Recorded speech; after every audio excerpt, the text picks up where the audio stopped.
Hola, ¿qué tal? Resulta que en preguntas y respuestas hay una en particular que me hizo Dylan y dice, ¿cuál es el propósito de la vida?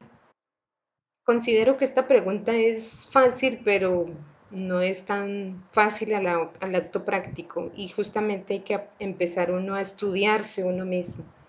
Hay que conocer la historia, hay que saber qué Dios quiere de mí porque justamente eso le da sentido a nuestra vida. Es nuestra misión. Y nunca lo que Dios quiere de nosotros va en contra de nuestra propia realización. Es decir, que el plan de Dios no va en contra de nuestra felicidad, al contrario, se complementan. La dificultad está en que a veces no conocemos quiénes somos. Y cuando no conocemos quiénes somos, pues somos unos perfectos desconocidos y hacemos lo que otras personas nos dicen y no lo que Dios quiere de nosotros. Entonces el plan de Dios al cual todo ser humano como criatura está llamado es hacia Dios, es decir, a la santidad. De hecho hay una cita bíblica que dice en el Evangelio, sed santos como Dios es santo, porque Dios nos hizo para Él. Entonces, esa es la perfección a la cual estamos llamados, la santidad. Y hay para eso una cosa que se llama vocación. Vocación significa llamada y esa vocación es el servicio, es servir. Ciertamente en nuestra sociedad nosotros nos servimos de la sociedad porque ella nos da muchas cosas en nuestra vida, pero nosotros tenemos que como devolver ese bien que nos da la sociedad, lo bueno, porque también hay cosas malas, devolver en bien cómo yo construya esa sociedad o cómo hago que progrese, que avance. Entonces hay que darle un sentido y ese sentido Dios nos lo da a través de nuestra propia historia. ¿Para qué yo nací o por qué yo tuve que nacer? Entonces, ¿cómo debo responder? Esa es una tarea que cada uno debe buscar con lo que Dios nos ha dado, desde la familia hasta las oportunidades que Dios nos ha permitido, experiencias que hemos tenido o que Dios nos ha permitido vivir. Entonces, ya les digo, la respuesta es sencilla, es servir. Para eso somos llamados, ese es el propósito de servir a una sociedad, de servir a Dios en bien. ¿Cómo hago para que el mundo sea mejor? Y no morir con el deseo, con el propósito de que viví y no sé qué le aporté al mundo. Entonces, ese es el propósito. Aprovecho esto para hablarles de ya un poco más personal de mi experiencia, de cómo yo fui encontrando el sentido de mi vida y que a veces por el hecho de uno no analizar muy bien qué es lo que Dios quiere de mí, pues no apunta o no escribe hechos concretos que nos pasan en la vida y que Dios tal vez se sirve de ellos para su plan, para su proyecto y que uno no los descubre o los descubre de manera equivocada o Dios me habla pero yo no le presto mucha atención. Dios nos llama para unos estilos de vida y esos estilos de vida son tres. Es la vida como solteros, que tal vez yo pensaba que ese era mi estilo de vida o mi sueño, ser soltera, eh, tener casa, carro, beca, ser independiente y viajar por el mundo. Ese era como mi sueño de joven, al menos cuando era adolescente. Pero está el otro, que es el de casados, como decir, yo quiero establecer una familia, formarla y eh, servir a Dios a través de esa pequeña célula que es la familia o el hogar. Está la otra que es la vida consagrada, que es para hombres y mujeres, y si no, también la vida sacerdotal, o sea, son tres estilos de vida que no se deben confundir con profesiones, como decir, por ejemplo, yo ahorita soy profesora, pero mañana puedo ser abogada o pasado mañana puedo ser psicóloga. No, son muy diferentes los estilos de vida, que ya les digo, son tres, que se llaman vocación para uno realizarse como ser humano, como plan de Dios, y otra cosa es una profesión, ser policía, ser abogado, ser profesor. Esos son profesiones que deben vivirse en estilos de vida concretos, que son esos tres que acabé de mencionar. Entonces, no confundir esa parte de profesión con estilo de vida. Entonces voy a hablarles de mi estilo de vida, porque yo soy profesora, pero además de profesora, mi estilo de vida es consagrado. Entonces, ¿cómo es eso de que eh, yo, Luz Esperanza, resulté siendo monja o como nos dicen, o hermana o religiosa? Entonces, para eso hay que apelar siempre a la historia. Tal vez en el momento de uno tomar la decisión de ser religiosa no se da cuenta, pero es bonito uno recordarla y por eso quiero contársela a ustedes. O de los errores que tal vez uno comete porque no se conoce uno mismo. Entonces, hay hechos puntuales que hoy actualmente analizo viendo el pasado, ¿no?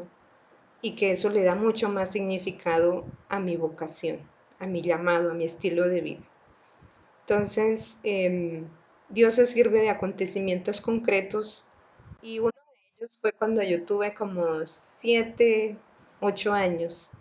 Pues yo estaba jugando y de repente me llega como un pensamiento de que yo quiero servirle a los demás, quiero hacer un bien por los demás, pero y me llenó de mucha felicidad. Sí, yo quiero eso, yo quiero hacer algo, algo bueno por los demás. Y ahí quedó el pensamiento. Después, a los días, no sé qué cuánto tiempo, porque no recuerdo fechas o meses, pero mi papá me hace esa pregunta que todo papá suele hacerle a los niños. ¿Y tú qué quieres ser cuando seas grande? Yo ya había pensado eso, yo le dije en ese momento porque no sabía cómo describir ese sentimiento y dije sirvienta. Lógicamente, pues mi papá no tomó eso como una aspiración grande, ¿no? Porque hubiera dicho presidente, abogada, profesora, no, no dije eso, sino que dije sirvienta asociando esa palabra para describir que yo quiero servirle a los demás o hacer algo bueno por los demás. Entonces, pues mi papá catalogó eso como que una mujer o una niña de pocas aspiraciones.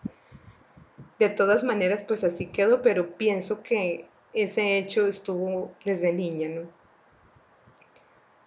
Que poco a poco, bueno, pasó otro hecho muy importante y que recorté hasta hace poco, fue que hice memoria de ese hecho, es que yo vi la película en una Semana Santa, sí, también creo que fue en ese mismo año o un año después, de 7, 8 años, que vi esa película de Jesús de Nazaret. O sea, es una película viejita, bueno, yo soy del siglo pasado. Entonces me enamoré de Jesucristo. Es un amor muy puro, muy inocente de ese personaje que hizo de Jesús de Nazaret. Y pues fue un amor muy fuerte, muy intenso, que, que hace que yo todavía me sienta enamorada de Cristo.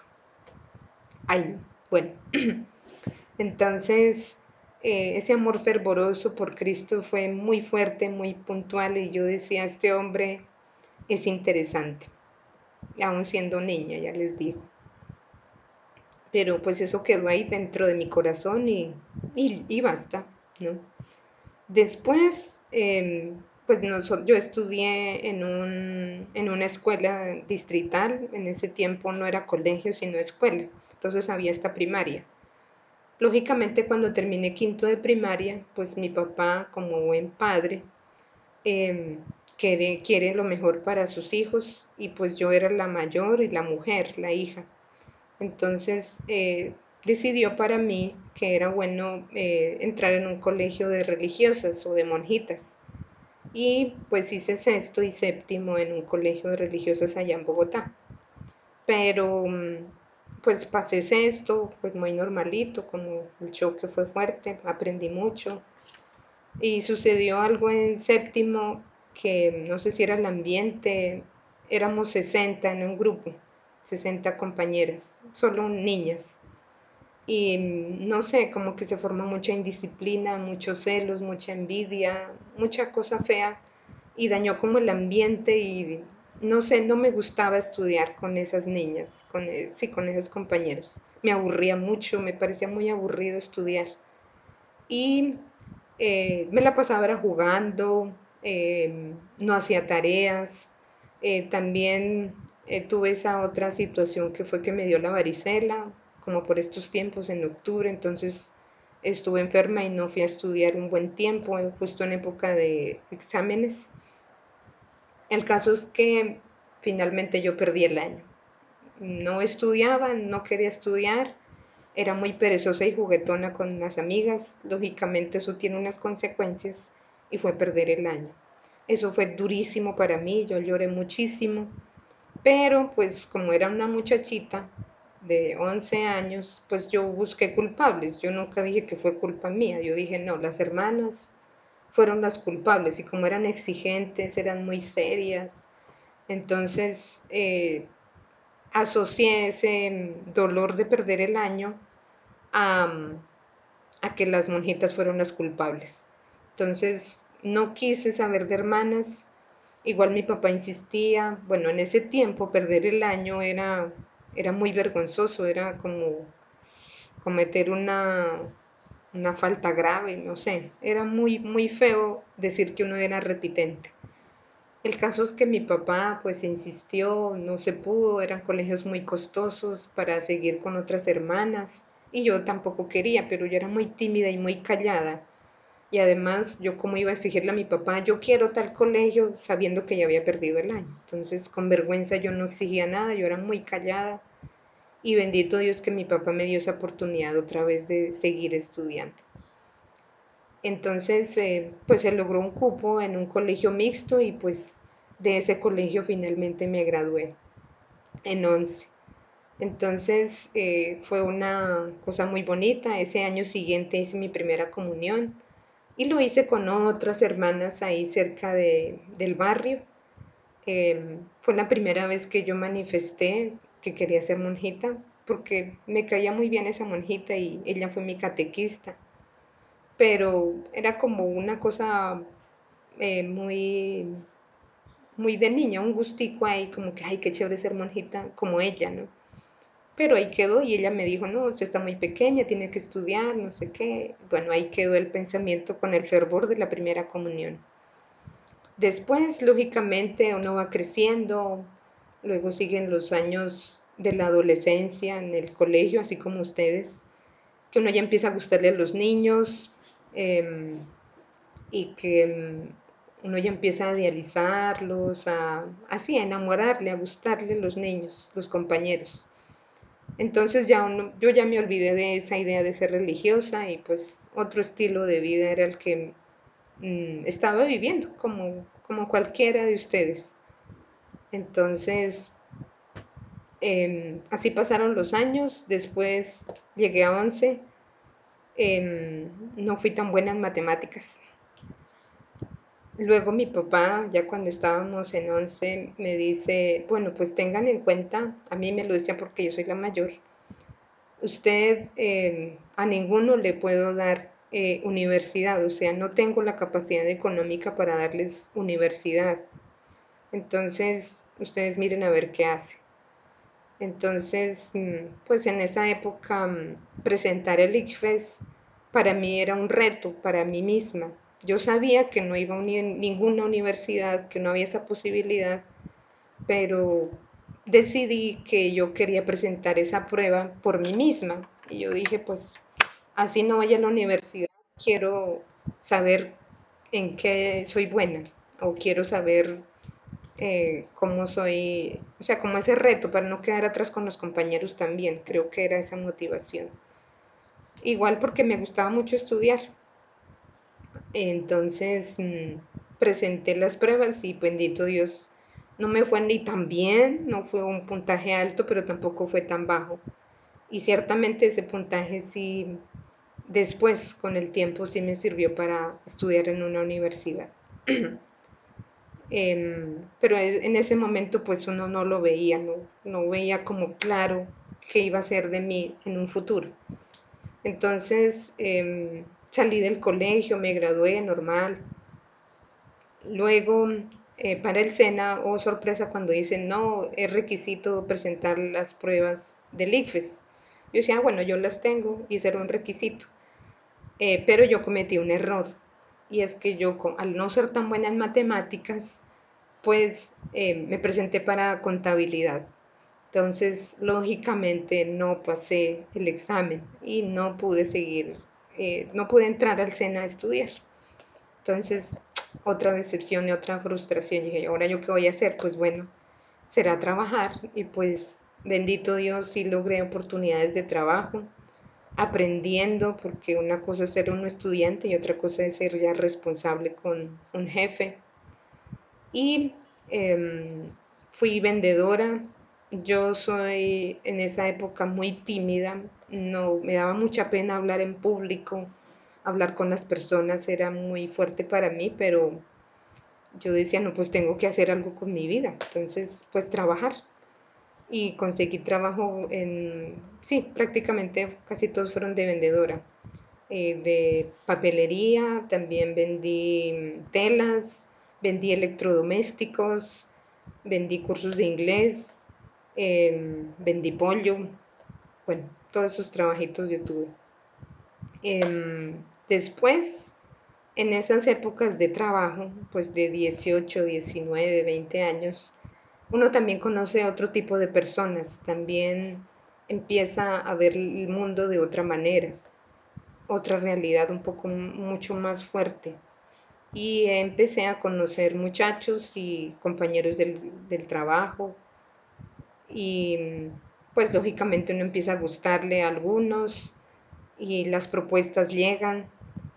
Uno, bueno, las propuestas que me llegaban, pues no sé qué pasaba conmigo, pero lo que al comienzo me gustaba de un muchacho, yo le decía que sí, que cuadrémonos y todo, pero a los 15, a las 2 semanas, a los 15 días o a las 3 semanas ya me aburría. Ya no quería estar cerca de ese muchacho, no sé por qué, ya me decepcionaba o no sé si era que yo era muy exigente y pues no, no quería seguir más y ya lo cortaba. Hubo alguien después que sí lo quise mucho y que pues sí, me enamoré, él también de mí, yo creo. Y pues nos gustamos, nos cuadramos, pero con el tiempo, ay, también peleábamos mucho, pero igual lo quería, lo quise mucho. Con el tiempo él se fue le salió trabajo en otra ciudad y yo me quedaba en Bogotá, entonces fue una decisión muy dolorosa, pero pues tocó decirle chao. Hasta aquí fue porque con él sí llegué a contemplar la idea de matrimonio y de hecho él me la propuso, pero no sé si fue en juego, yo le dije que sí, pero por molestar, o sea, no, no siendo conscientes de esa decisión tan importante, quién sabe cómo hubiera sido. El caso es que no hubo nada y tampoco llegamos hasta hasta tomar esa decisión y pues en mi casa yo nunca llevé a ninguno de estos muchachos a presentarlos como mi novio porque pues lógicamente para mí tener un novio y presentarlo a mi casa ya era palabras mayores, ya era decir, este hombre es mi novio formalmente, conózcanlo, conozcan la familia de él, conozcan mi familia y vamos a casarnos. No, no llegamos hasta esos proyectos. Entonces, por eso en mi casa nadie conoció un novio mío, para decir alguien formalmente. Y además que los pocos que yo tuve no, no duraban mucho, eran muy, muy efímeros, no, no eran eh, duraderas esas relaciones. Y con el que quise, pues justamente viajó. Entonces, tuve otro trabajo, em, logré estudiar en el SENA, insistí y ahí sí logré hacer una carrera, estudié administración de alimentos y finalmente gradué, trabajé. En ese último trabajo que tuve, pues volví a encontrar a otro muchacho y pues él me insistía en que nos cuadráramos y yo por no estar sola y también por no decirle que no, pues acepté. pero no lo quería como novio, lo quería era como amigo. El caso es que yo le dije que sí, nos cuadramos, pero me sentía mal conmigo misma, o sea, no me sentía como tan, sentía que estaba traicionándolo, aunque no había nadie más, pero no sentí que era tan honesta con él al decirle que no lo quería tanto como novio.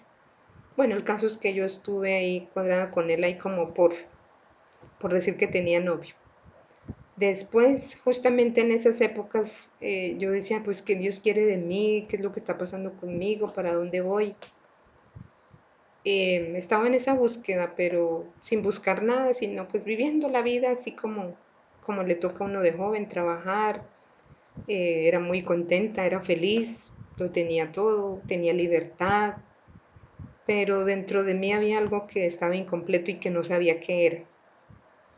Y de hecho, cuando estaba con este muchacho, em, en un abrazo y le decía, llegó a mi pensamiento ese, una cosa que decía yo de mí misma y pensar que yo iba a ser monja.